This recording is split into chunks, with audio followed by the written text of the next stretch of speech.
Well, thanks for joining. We're going to be discussing some of the issues related to a lot of the drugs that we've been seeing in the news and in advertisements related to exercise and weight loss, all in a pill. So if you look at any of the news briefs, or if you watched any of the news or looked at any of the advertisements that we've been seeing over the last year or so, there's been a lot of talk and discussion about new pills, new medicines, new supplements that can be taken that can help us with weight loss, that can mimic exercise. But the question we have to ask is, why does it not always work? Why is it that some people will respond while others won't? Why is it that sometimes the responses that we see change over time? Why is it that we were responding at one point in time, but we stop responding as we continue to take the drugs? Well, let's talk about that. Warning. The following presentation contains information that might contradict what you have previously heard, or believed to be true, about how the human body works, and contains material that is not suitable for closed-minded individuals. Enjoy!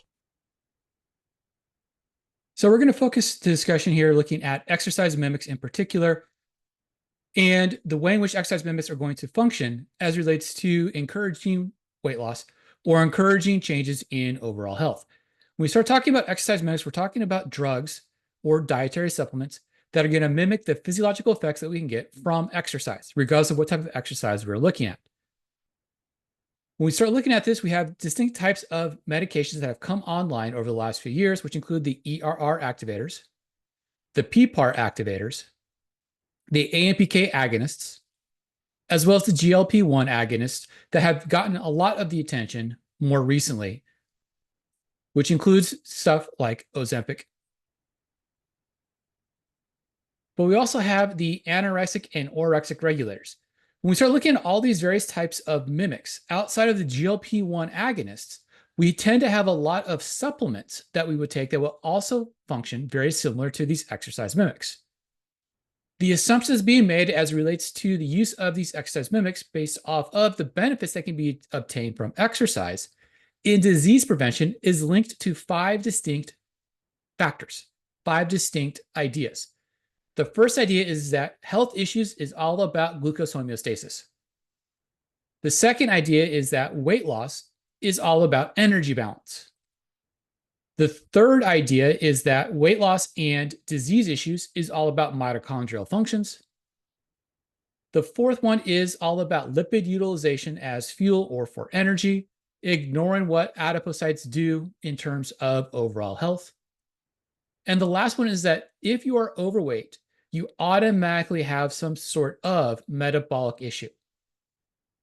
Those are the assumptions that are instilled in the ideas as it relates to the drugs that are being prescribed or the supplements that are being taken in an attempt to mimic the benefits that can be obtained from diet or from exercise. But the problem is that the whole entire idea about overall health is an excessively complex problem, a complex problem that we've addressed previously that look at various factors that come into play, of which the physiological factors are the only factors that are going to be influenced by the drugs and by the mimics based off of the hormonal influence that drugs will have. The drugs are going to function based off of the hormone actions. It's going to function in the body very similar to us changing the way in which hormones are going to function, either by causing an agonistic effect that is adding to the effect that a hormone normally has, or as an antagonistic effect that is somehow blocking the effect that a hormone might have. Because of this, we have various types of responses that we will see. So if we look at the exercise mimics, the exercise mimics are all going to function based off of some sort of chemical signal that is similar to chemical signals that we would get from doing exercise, that's going to change the way in which the cells are going to respond, which will hopefully lead to changes in cellular metabolism, and by changing cellular metabolism, will change cellular homeostasis. Within this, we have the estrogen-like receptors, or the estrogen receptor agonists that come into play, that can lead to increases of aerobic metabolism and changes in cardiovascular health. That is not what we see with some of the other mimics that relate to specific changes or general changes in overall metabolic functions. We start looking at these ERR, the estrogen receptor regulators.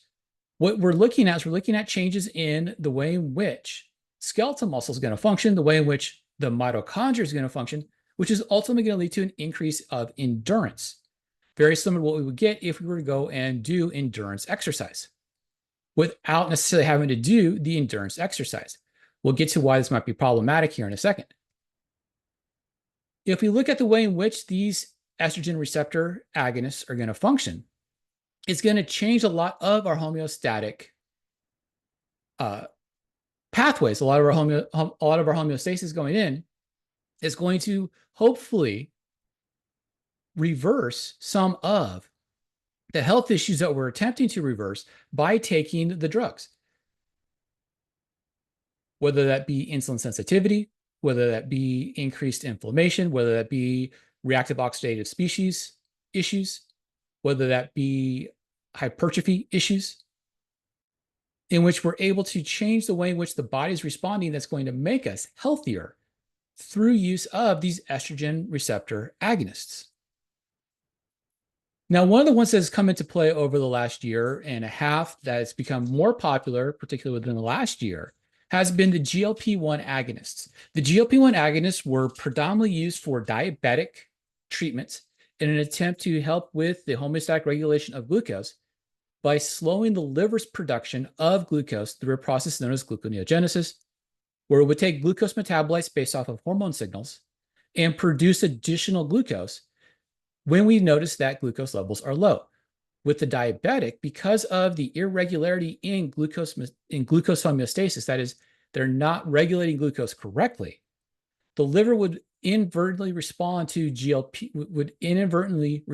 in such a way that it would continue to produce glucose due to GLP-1 not being sufficient enough to block the production of glucose. But GLP-1 has other things that come into play as it relates to its overall impacts, which is why when we look at the list of benefits, put quotes around that can come from taking the Ozempic or taking the GLP-1 agonists, we get changes in glucose utilization, we get changes in glucose production coming from the liver, but we also see changes in the rate of fat accumulation, lipogenesis, changes in the rate of digestion, changes in our point of satiation, changes in what's referred to as our food drive, what the authors of the study that we're looking at here discuss as the hedonistic food drive, that is as attempting to have pleasure coming from the food. All coming from the use of GLP-1 as they indicate.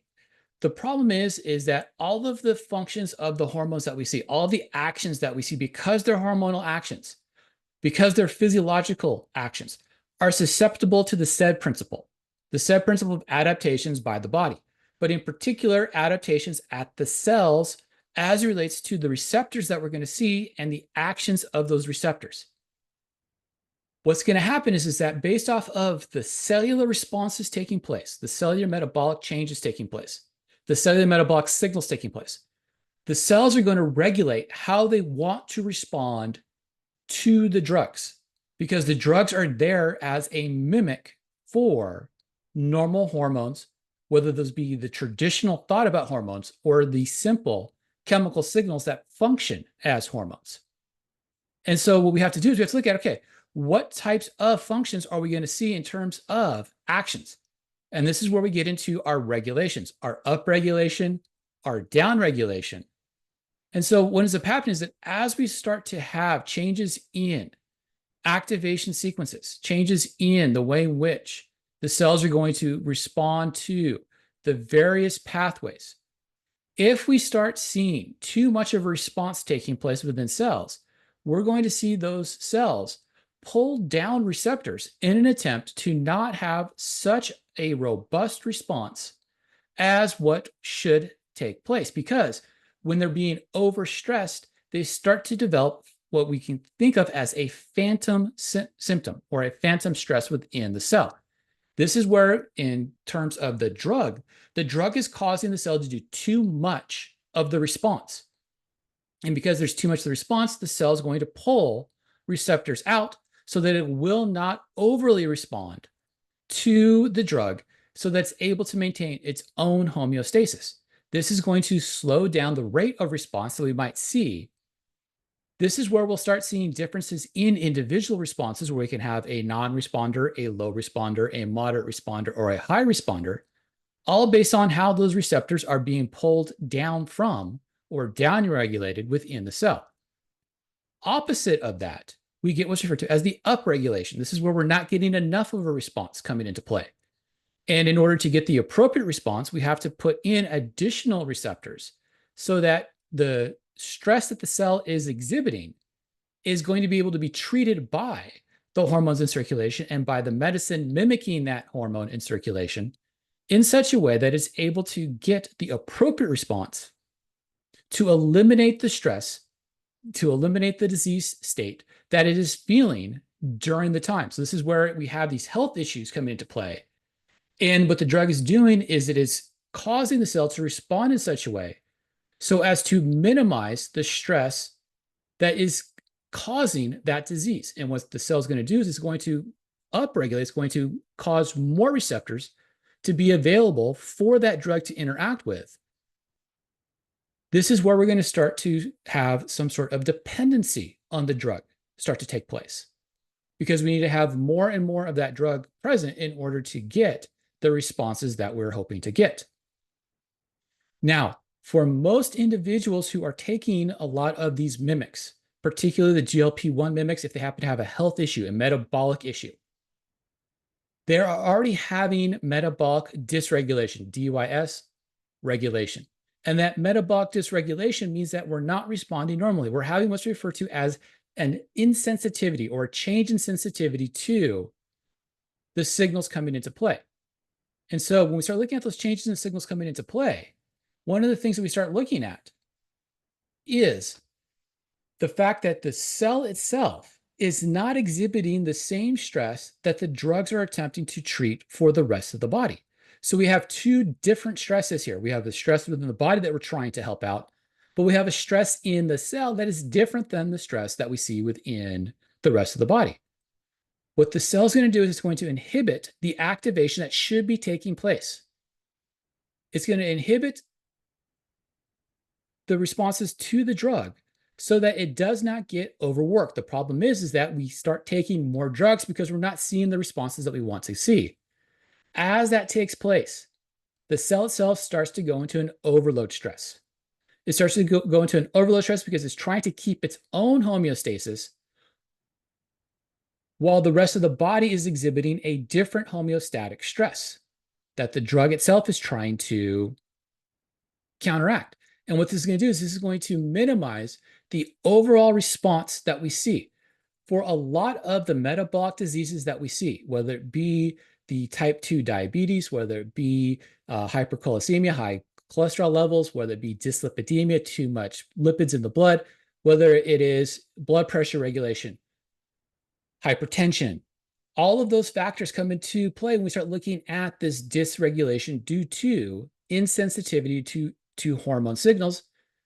And we start overloading the body with these signals, what ends up happening is that we go into, or we can possibly go into, over dosage of the medicine, where we start having excessive doses that can actually cause toxic events to take place from the medicines. And this is where we start looking at, okay, how do people respond to the medicines? Once again, we have those non-responders. We have the moderate responders. We have the low responders. We have the high responders. And all of it's based off of how these cells are responding. As they start taking the drugs, the body and the cells are going to respond based off of those adaptations that take place. Everything that we take into our body is going to have some sort of metabolic signal response that's going to cause a change in hormone receptor responses that's going to lead to changes in the way in which we're going to see responses physiologically to what we're doing. And so based on these cellular responses, we're going to develop two distinct keys in terms of why we don't see responses across the board for everybody, and why when we do see responses, it's going to change over time. And when we say over time, we're not talking about over the duration of the dose. We're talking about changes over the days, the weeks, the months, and the years that people can be on these medicines. When we start looking at it as within a single dosage, what we're really looking at is what's just the half-life of what's going on. When we start looking at the half-life of what's going on, what we're really talking about is how long does it take for half of the medicine to clear and no longer become effective. And so that's one part of the issue. But the other part of the issue comes into the tolerance issue and the resistance issue that can occur, as well as the dependency issue that can occur based off of changes that we see in those receptors, the said adaptation to the stresses that the drugs can have on the body.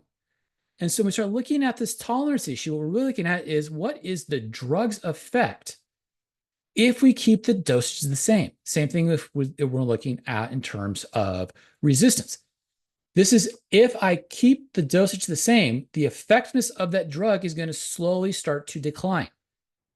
It gives me one of two options. Either I change the drug that I'm using in order to get the same physiological response, or I change the dosage as long as I keep the dosage within a response range and not into a toxic range for that drug. The other thing that can come about from this issue of receptor regulation is dependence. And the dependence is going to come into play when we start seeing changes in receptor regulation, where the drug itself, in terms of the feedback mechanisms within the body, the drug itself starts to take the main factor or become the main factor in the feedback regulation for that hormone, where we have to take that drug in order to maintain normal homeostasis and maintain normal feedback within the body to keep ourselves healthy. So when we start looking at this issue of dependency on drugs, a lot of these mimic drugs don't give us the dependency.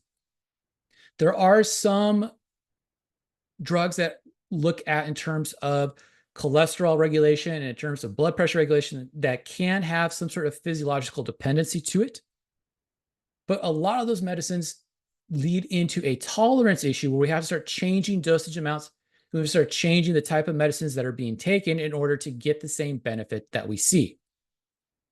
When we start looking at other types of drugs, particularly the psychoactive drugs, the drugs that give us a cognitive change, there are other types of dependencies and other types of tolerances that can come into play that are separate from these exercise mimics and these mimics that are attempting to cause changes in our metabolic health that can help with weight loss, that can help with improvements in metabolic health, similar to the benefits that we see from diet and from exercise. So what are the factors that are going to influence the ability for us to have a response to these drugs? Well, it's going to be things like lifestyle. It's going to be physiological and physical stresses. It's going to be nutritional balance. It's going to be genetic regulators, and it's going to be environmental influences.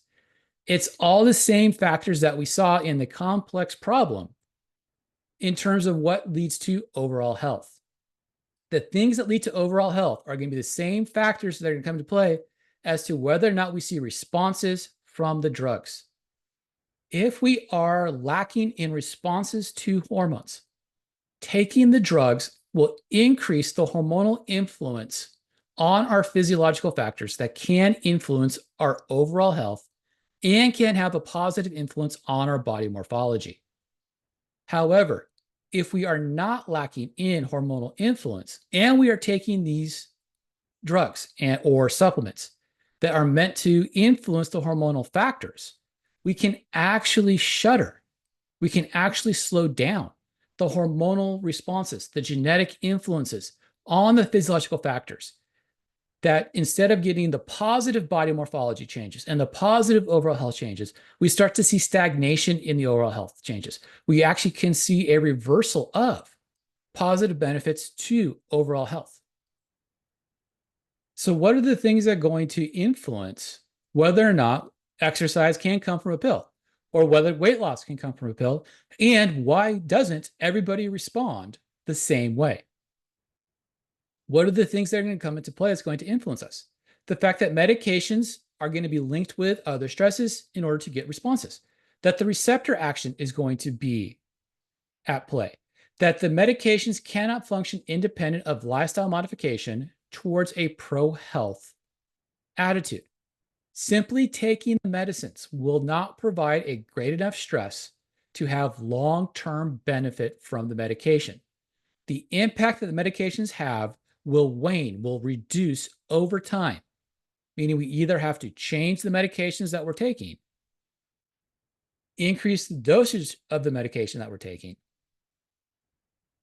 or try to look at other ways that we can get modifications to lifestyle that will cause a similar impact to our overall metabolism.